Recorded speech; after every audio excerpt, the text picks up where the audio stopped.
Good morning. So today we're going to go into a little bit more about making it difficult, which was the third law of inversion. All right. So make it easy, make it difficult. Make it easy, make it difficult. If you can make it more difficult to do the bad habit than it is to do the good habit, then you will likely find success because you want to do the easier thing. So in the book Atomic Habits, they go into a story about John Henry Patterson from Dayton, Ohio. John ran a little shop out there, and his shop was busy. He had a lot of people coming in. It should have been profitable, but for some reason, he was losing money every month. As John dug in, what he found out is that his employees were stealing. Now, this was in the early 1800s, where there were no cameras, receipts were handwritten and just stacks of paper inside of a box. So somebody could easily change the receipt after a purchase was made, alter it, write up fake receipts, do a variety of different things to steal money. So he was losing money every month instead of making it. He was afraid that he would have to close up his shop. Right around that same time, another gentleman from Ohio created what is now the cash register. John went in and bought several of these, put them into his store, and overnight, his employees stopped stealing. Well, that's interesting, right? Like, you automate a process, and it makes the bad habit harder to do. So, what can we do to automate those processes? How can we force good behavior by automating out our bad or automating in the good? So there are one-time actions that are actually gone over in the book Atomic Habits, one-time things that you can do just to make your life a little bit easier.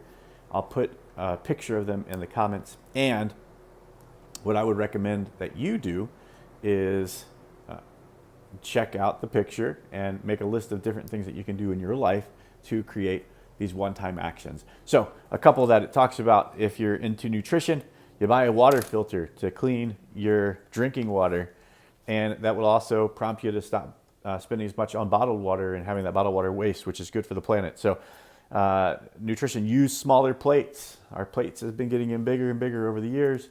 If you fill up a full plate, you're eating more than if you fill up a smaller plate. So buy that medium or smaller size plate and only fill that up. That forces you to eat less calories. That's awesome. For happiness, get a dog. Sleep, blackout curtains, remove your television from your bedroom. Productivity, unsubscribe from emails, turn off notifications, mute group chats, set your phone to silent through the business day, use email filters to clean up your inbox, delete games and social media apps off of your phone. Finance, enroll in auto savings plan, enroll in an auto bill plan, cut cable, which is also a time waster. So a variety of things that you can do one time that will literally improve your life. Some other things that we've talked about already. Setting an alarm helps you get up earlier. Like, that's an easy one-time thing. And if that's your habit, go for it. You also have putting the alarm clock across the room. You have setting boundaries on your Wi-Fi, setting boundaries on the apps on your phone, which ones can be used at certain times and how often in a day you can use it. Smart appliances that turn on or off your lights at certain times. Having that Fitbit, right? It's you put it on and it encourages you to walk more until you get your little alarm that says you did well. Meal delivery, grocery delivery, so you can set up in advance, save yourself some time, and it restricts you from impulse buying when you're at the store. So you're not buying the things that you shouldn't be buying because you're in there shopping while you're hungry.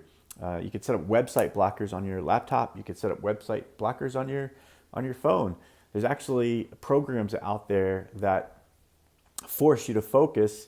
You program in which websites you need for work, and it won't let you go to the other ones during specific time periods, which is great. Even some that take you offline and don't allow any internet during those periods. So all great little automatic things, one-time actions that you can set up in order to walk away from bad habits. What's really interesting about that for me And as I was prepping for this lesson, I was thinking, like last week I took a class. It was just class on speaking publicly and training courses. And in that class, there was periods where they had us do journaling. And, I journal, sure. I pull up my little book and I write in it each morning or each night, some gratitude phrases and things to that effect. But this is a little bit more in depth. Like they had a 15-minute timer for the journaling. So the first 2 days, they had us journal twice. And literally after 3 minutes, I was done and I was like, okay. And I pulled up my phone and I pulled up, social media app or pulled up my email or whatever else it might have been.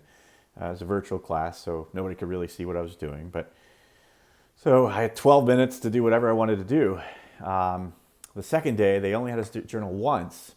And again, the second day I put my phone away from me because I just wanted to make sure I focused on the class. I was really enjoying the content. And so the journal time hit and I would have had to get up and walk over to get my phone, again, making it harder, making it more difficult. So instead of doing that, I just sat there in my thoughts, and wouldn't you know that just sitting there in my thoughts, I had more of them.